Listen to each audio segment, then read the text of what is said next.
Hello everyone, welcome to my YouTube channel.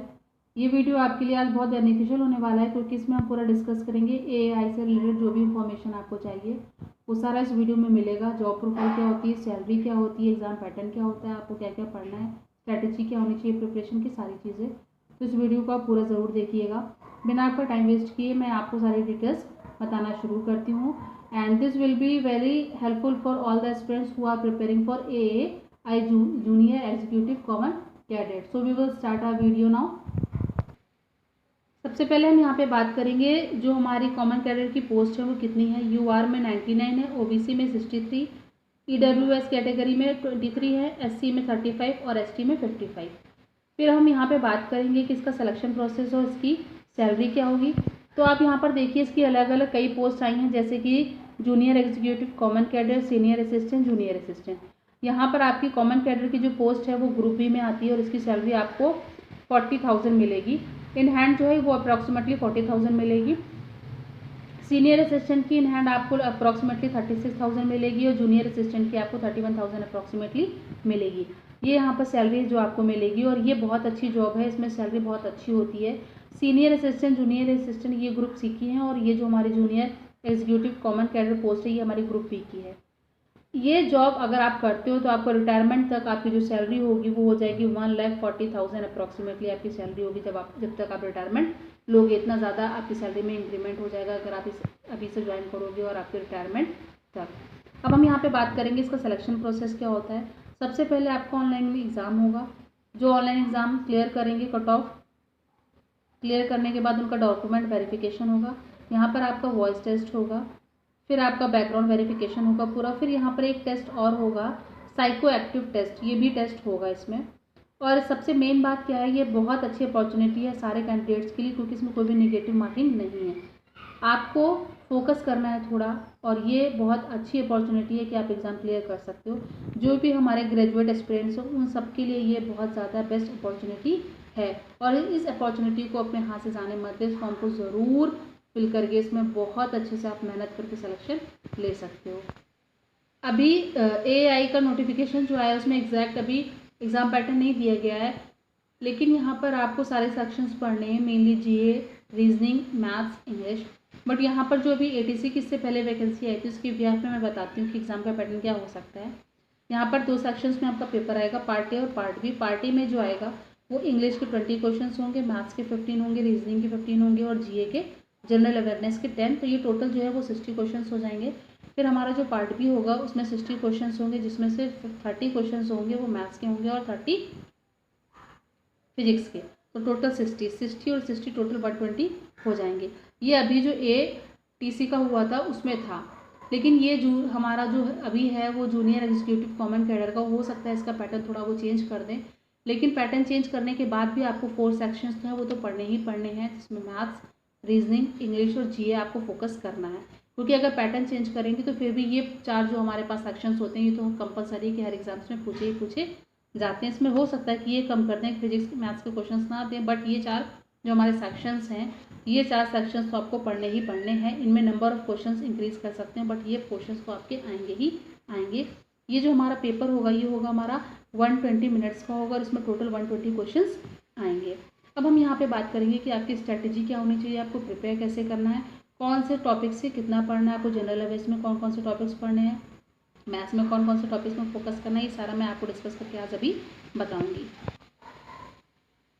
अब हम यहाँ पे शुरू करते हैं। हमारा जो एआई है इसमें हमारा जो पहला पार्ट है वो है जनरल अवेयरनेस।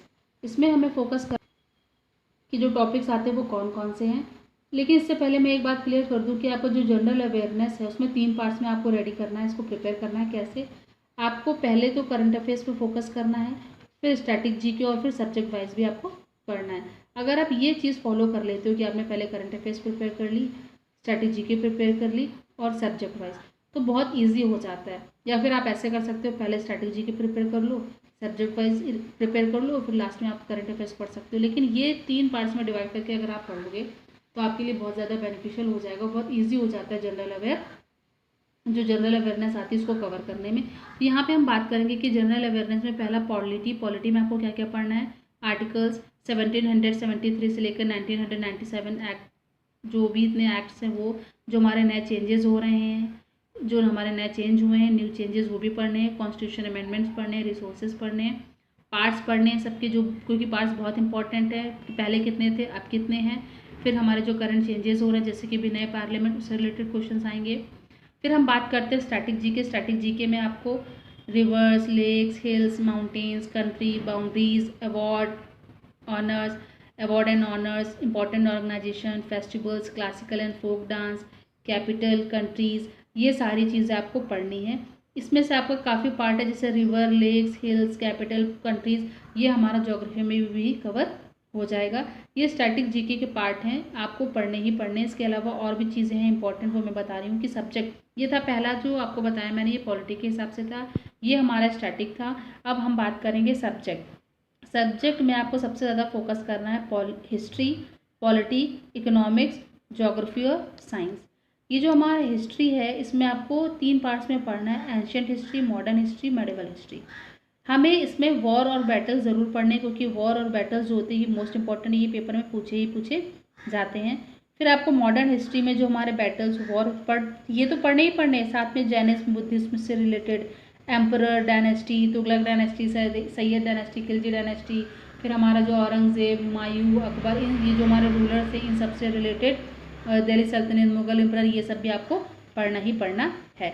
इसके बाद यहाँ पे मैंने कुछ इंपॉर्टेंट टॉपिक्स लग रखे हैं जो आपको पढ़ने हैं हिस्ट्री से रिलेटेड, जैसे कि रिवॉल्ट ऑफ 1857 क्यों हुआ, कब हुआ था, साइमन कमीशन, फिर subsidiary alliance, doctrine of lapse, फिर ब्रिटिशर्स, उनका ईस्ट इंडिया कंपनी से रिलेटेड, फिर हमारा आईएनसी जो हमारा इंडियन नेशनल कांग्रेस कब स्टैब्लिश हुआ, कौन कौन लीडर्स थे, सत्याग्रह, फिर वॉइसरर्स कौन थे, जनरल, महात्मा गांधी से रिलेटेड जितने मूवमेंट्स थे, और हमारे इसमें मूवमेंट जो भी हिस्ट्री में हुए हैं वो आपको पढ़ने ही पढ़ने, क्योंकि बहुत इंपॉर्टेंट है। फिर वॉरियर लीडर्स कौन थे, गवर्नर कौन थे, ऑर्गेनाइजेशंस, ये सारे आपको पढ़ने हैं। मैं एक बात बता दूँ, जीएस का पढ़ने का सबसे तरीका क्या है बेस्ट, कि आप एक लूसेंट बुक ले लो। लूसेंट बुक में सबसे पहले आप हिस्ट्री कवर करो, क्योंकि हिस्ट्री कभी भी चेंज नहीं होती है, जो उसमें दिया गया है आपको वही हमेशा पढ़ना है, वही हमेशा आगे भी आएगा। वो पास्ट टेंस में दिया हुआ सब कुछ, क्योंकि जो हिस्ट्री के टॉपिक्स मैंने बताए आपको ये पढ़ने हैं। और आप हिस्ट्री को भी जब पढ़ोगे ना तो 3 पार्ट्स में पढ़ना। पहले आप मॉडर्न हिस्ट्री कंप्लीट करना क्योंकि ये इंपॉर्टेंट है, फिर उसके बाद आपको एंशियंट हिस्ट्री पढ़नी है, और फिर आपको मेडिवल हिस्ट्री पढ़नी है। और आप जीएस में परेशान बिल्कुल भी मत हो, क्योंकि जीएस की एक सबसे मेन स्ट्रेटजी जो होती है वो मैंने ऑलरेडी अपने यूट्यूब चैनल पर अपलोड कर रखी है, वहाँ से देख सकते हो। इसमें आपको 4 बुक पढ़ने की ज़रूरत नहीं है, बस एक बुक पढ़ो, लेकिन उसी को नंबर ऑफ टाइम्स रिपीट करो। उसको पहले डेप्थ बिल्कुल उसका डेप्थ पढ़ लो, उसको पूरा गहराई से पढ़ लो कि कौन रूलर था, कहाँ था, कौन से सन में क्या हुआ था, कौन कौन से बैटल हुए थे, किसके बीच में, तो ये सारा पहले डीपली पढ़ लो। और फिर इन्हीं सब चीज़ों को बार बार आप रिवाइज करते रहो। एक बुक पढ़ो लेकिन उसी को बहुत अच्छे से पढ़ो। आप लूसेंट बुक पढ़ो, वो बहुत अच्छी बुक है, उससे आपको बहुत हेल्प मिलेगी पेपर्स में। बाकी आप प्रीवियस ईयर क्वेश्चन सेट्स लगाओ, उससे आपकी जीएस बहुत इंप्रूव होगी, आप जीए में बहुत अच्छा स्कोर कर पाओगे। कि आपको बस एक स्ट्रैटेजी फॉलो करनी है, लूसेंट बुक से पढ़ना है, फिर उसके बाद आपको प्रीवियस ईयर क्वेश्चन सॉल्व करने हैं। आप डेली 25 क्वेश्चन सॉल्व करो एक सेट के, फिर देखो उसमें क्या आपको आ रहा है क्या नहीं आ रहा, जो नहीं आ रहा उसको लर्न करो, और फिर उसके आगे उसको बार बार रिवाइज करते रहो। अब यहाँ पे हम बात करेंगे रीजनिंग में आपको क्या पढ़ना है। तो रीजनिंग में आपको पढ़ना है, वर्बल में आपको एसएससी के सारे प्रीवियस ईयर क्वेश्चंस लगा लेने, चैप्टर वाइज एमसीक्यू सॉल्व कर लेना, जो आपको नए रूल्स मिले उनको एक जगह पे नोट करके उनको प्रैक्टिस करना है, उससे रिलेटेड क्वेश्चंस। फिर डेली आपको प्रैक्टिस सेट लगाना है जिसमें कि 25 क्वेश्चंस होने चाहिए। फिर एनालिसिस करो, देखो कि क्या आ रहा है क्या नहीं आ रहा है, अगर उसमें आपको कोई नया रूल मिलता है तो उसको आप नोट करके उसकी प्रैक्टिस करो, उससे रिलेटेड क्वेश्चंस को करो, और अपनी मिस्टेक्स देखो आप कहाँ पे गलती कर रहे हो, फिर उस पर फोकस करके उसको रिकवर करो। अब यहाँ पे हम बात करते हैं नॉन वर्बल की। तो कोडिंग, डिकोडिंग, सेटिंग अरेंजमेंट, आपका सर्कल वाला, फिर नॉर्थ साउथ जो बैठते हैं सामने सामने, वो सारा आपको प्रैक्टिस करना है। फिगर्स हमारे कट, फोल्ड और काउंट करने वाले आते हैं। Blood relation, calendar, clock, age related question, ये सारे आपको करने हैं। रीजनिंग में ये जो मैंने टॉपिक बताए ये आपको पढ़ने, क्योंकि आपके लिए बहुत ज़्यादा हेल्पफुल होंगे। अगर आपने ये प्रैक्टिस कर लिया तो आपका बहुत इंप्रूव हो जाएगा।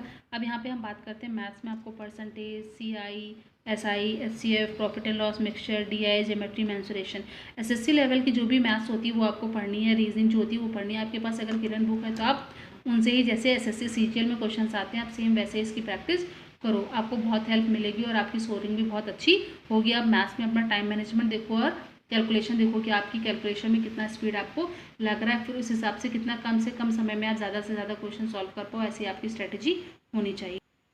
अब यहाँ पे हम बात करेंगे करंट अफेयर्स की, और ये जो करंट अफेयर्स उसमें आपके जो न्यूली ऐप हैं वो पढ़ने हैं, सेंशन 2011 से रिलेटेड क्वेश्चंस आएंगे, स्पोर्ट्स में जो हमारे 2022 में हुए थे 2023 में हुए हैं और अभी आगे आने वाले समय में होंगे, कहाँ पर होंगे, कब होंगे, ये सारे आपको करंट अफेयर्स पढ़ लेने हैं। साइंस एंड टेक्नोलॉजी से रिलेटेड क्वेश्चंस पढ़ने हैं, भी न्यू CEO कौन है, चेयरमैन कौन है, फिर इंडेक्स से रिपोर्ट से related books and authors, awards, जो भी हमारे सेंट्रल योजनाएं स्कीम्स हैं, ये सारी आपको पढ़ लेनी है। करंट अफेयर्स में आपको बहुत फोकस नहीं करना है, बट लास्ट की आप 6 मंथ्स या 7 मंथ्स की पढ़ लो, इतना सफिशिएंट है। अगर आप वो कर लेते हो तो आप पूरा 1 ईयरली वाली जो बुक आती है, छोटी सी मैगजीन आती है, आप उसको पढ़ सकते हो कि आपको 1 ईयर के करंट अफेयर्स पढ़ने हैं। ये पूरा SSC लेवल पे भी आ सकता है, जैसे हमारा SSC CGL का होता है वैसे ही हो सकता है पेपर, क्योंकि अभी एग्जाम पैटर्न नहीं बताया गया है। तो आप SSC CGL लेवल की भी तैयारी कर रहे हो तो बहुत अच्छा है, आपके लिए बेस्ट अपॉर्चुनिटी है। आप करंट अफेयर्स में थोड़ा फोकस कर लो, जो मैंने बताया जितना, और क्या कहते हैं, इसी से आपके नंबर बहुत अच्छे हो जाएंगे। और मेनली जो टॉपिक्स मैंने लिख के दिए इसमें आपको फोकस ज़रूर करना है। बाकी आप करंट अफेयर्स में अवार्ड्स, बुक्स एंड ऑथर्स ये तो पढ़ी लो क्योंकि बहुत पूछे जाते हैं। बाकी अभी कौन विनर है, कौन से स्पोर्ट्स से रिलेटेड क्वेश्चंस कहाँ पे हुआ था, कौन टीम जीती थी, किस गेम में जीती थी, जैसे खेलो इंडिया भी चल रहा था, और IPL, ये जो कुछ पोर्शन है जिनसे आपको क्वेश्चंस पढ़ लेने, जैसे भी G20 समिट चल रहा है वो भी पढ़ लेना है आपको। अब हम बात करते हैं इंग्लिश में आपको क्या पढ़ना है, वोकैबुलरी लर्न कर लेनी, क्योंकि ये एंटोनिम्स सिनोनिम्स में आएंगे।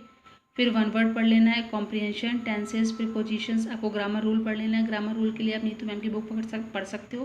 फिल इन द ब्लैंक्स और फिर स्पेलिंग्स, इसमें आपको फोकस करना है। वोकैब्स के लिए आप क्या कर सकते हो कि 20 वोकैब्स आप पहले एंटोनिम्स लर्न कर लो या उनकी मीनिंग्स लर्न कर लो।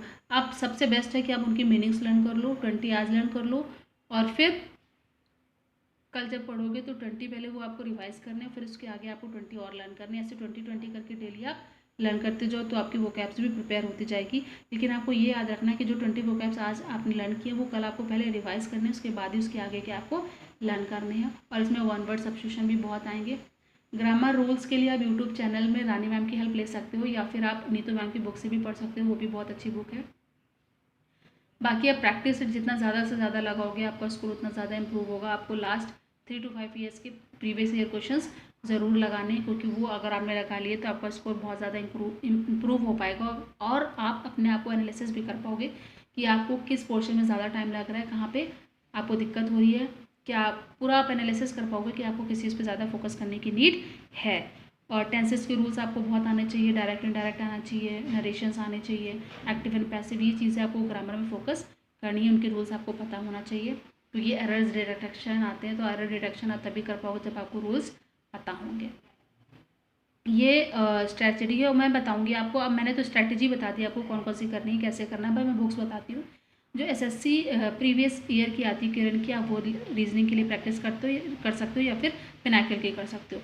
मैथ्स के लिए भी आप SSC प्रीवियस ईयर या फिर राकेश यादव सर के जो क्लास नोट्स आते हैं आप उससे प्रैक्टिस कर सकते हो, क्योंकि हम उसमें क्या होता है, क्लास नोट जो उनकी बुक है वो बहुत पतली है, उसमें वास्ट सिलेबस, बहुत ज़्यादा सिलेबस, अगर आप बोलो जैसे किरण पब्लिकेशन इतनी मोटी बुक होती है, उसमें हम लोग लगता है कि अरे इतना बड़ा वास्ट सिलेबस हम कैसे कवर करेंगे, इसमें कितने नंबर ऑफ क्वेश्चन है, कम समय पे कैसे करेंगे। तो आप किरण पब्लिकेशन से आप प्रैक्टिस कर सकते हो। लेकिन अगर आपके पास राकेश यादव की बुक नहीं है तो कोई बात नहीं है, आप किरण पब्लिकेशन से ही करो। नहीं तो अगर आपके पास है तो राकेश यादव के जो क्लास नोट्स आते हैं वो बहुत पतले हैं और आप कम समय पे सारे टॉपिक्स इजीली कर सकते हो, क्योंकि उसमें उन्होंने वही क्वेश्चन दिए हुए जो हमेशा रिपीट होते हैं। और ये पेपर जो होगा ना वो पूरा SSC CGL लेवल पे भी हो सकता है। तो जो बच्चे जो हमारे एस्पिरेंट्स हैं SSC CGL की तैयारी कर रहे हैं उनके लिए भी ये बेस्ट अपॉर्चुनिटी है, और वो भी उसी तरीके से बहुत अच्छे से फोकस करें। बाकी आप करंट अफेयर्स पढ़ो, आपको कैसे डेली पढ़ना है, कब क्या करना है, अगर आपको ये स्ट्रेटेजी चाहिए आपको तो आप कमेंट बॉक्स में मुझे बता सकते हैं, मैं आपको ये प्रोवाइड कर दूंगी। बाकी इससे रिलेटेड जो भी इंफॉर्मेशन चाहिए मुझे कमेंट बॉक्स में टेक्स्ट कर दो, मैं आपको उसकी डिटेल्स प्रोवाइड कर दूंगी। Thank you for watching my channel.